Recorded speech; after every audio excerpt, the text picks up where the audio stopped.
Hello guys, இந்த வீடியோவில் root செலக்டார்னா என்னன்னு சொல்லி தான் இந்த வீடியோவில் பார்க்க போகிறோம். அதுக்கு முன்னாடி சேனலை ஃபாலோ பண்ணிட்டு பாருங்கள். இப்போ நிறைய பேர் சிஎஸ்எஸ் எழுதுகிறப்ப எப்பயுமே டாப்பில் ரூட் போட்டு தான் ஸ்டார்ட் பண்ணுவாங்க. இப்போ அது எதுக்குன்னு சொல்லி பார்க்கலாம்.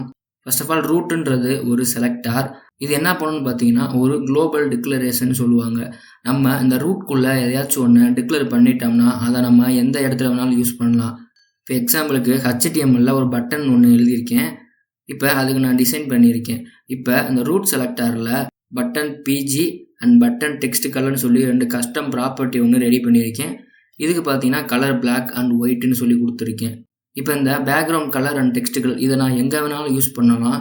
இதை நம்ம எங்கெல்லாம் யூஸ் பண்ணுறோமோ அங்கே வேறுன்னு சொல்லி மென்ஷன் பண்ணி தான் யூஸ் பண்ணணும். இப்போ B1ன்ற கிளாஸுக்கு background colour and text colour add பண்ண போகிறேன். அதுக்கு பார்த்தீங்கன்னா வேறுன்னு சொல்லி மென்ஷன் பண்ணிவிட்டு நான் அந்த ரூட்டில் கொடுத்துருக்கிற கஸ்டம் ப்ராப்பர்ட்டி நேமை போடுறேன். இப்போ பார்த்தீங்கன்னா நமக்கு அவுட்புட்டில் பார்த்தீங்கன்னா கரெக்டாக வந்துடுச்சு. ஸோ இதுக்காண்டி தான் நம்ம யூஸ் பண்ணுறோம். இதை நம்ம குளோபல் டிக்ளரேஷன் சொல்லுவோம். இதை நம்ம எங்கே வேணாலும் யூஸ் பண்ணிக்கலாம், எத்தனை டைம் வேணாலும் யூஸ் பண்ணிக்கலாம்.